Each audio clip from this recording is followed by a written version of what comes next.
I used to live in Prestatyn, that's where I grew up. Prestatyn's on the coast of North Wales. I went to church in a nearby town. I went to kids clubs and services in the church, and I heard all about Jesus and about all the amazing stuff he'd done. But I didn't really think it was relevant to me, so I just carried on living life as a kid, just growing up in this church and seeing all these people and learning about Jesus and becoming closer to God. But I wasn't really taking it in. It wasn't really something for me, I didn't think. So I moved when I was 8 to another town in mid-Wales called Bala. And yeah, I kind of carried on the same, to be honest. Keep going to kids clubs, keep going to services, and just nothing changed in my life. I was just still a non-Christian kid, just going to school, living day by day. I know, especially when I was in secondary school, I worried a lot about stuff. So worried about the consequences of things I did, worried about things I said, worried about just things that normal people wouldn't worry about. It was just almost OCD kind of worrying. It wasn't really anything that is anything logical at all.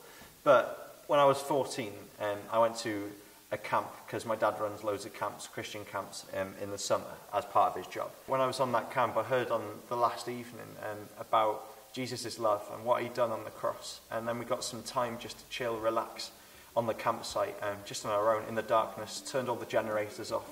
It was just completely silent. And that's where I decided to follow Jesus. I was in tears. It was just amazing just to realise what Jesus had done for me on the cross, his love that he'd shown.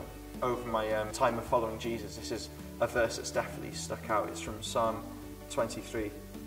So it says, "Even when I walk through the darkest valley, I will not be afraid, for you are close beside me. Your rod and your staff protect and comfort me."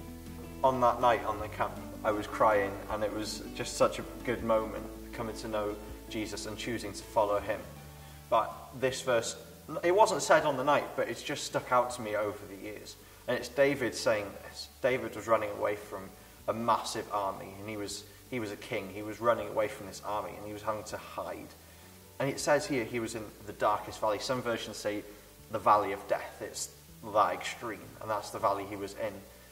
But David is still not scared, which is a bit weird, but he's not scared because God's by his side. And I think that's something that I can really remember now in my life, is that Jesus never lets you down. He's always by your side, and he always gives you new opportunities to get to know him more.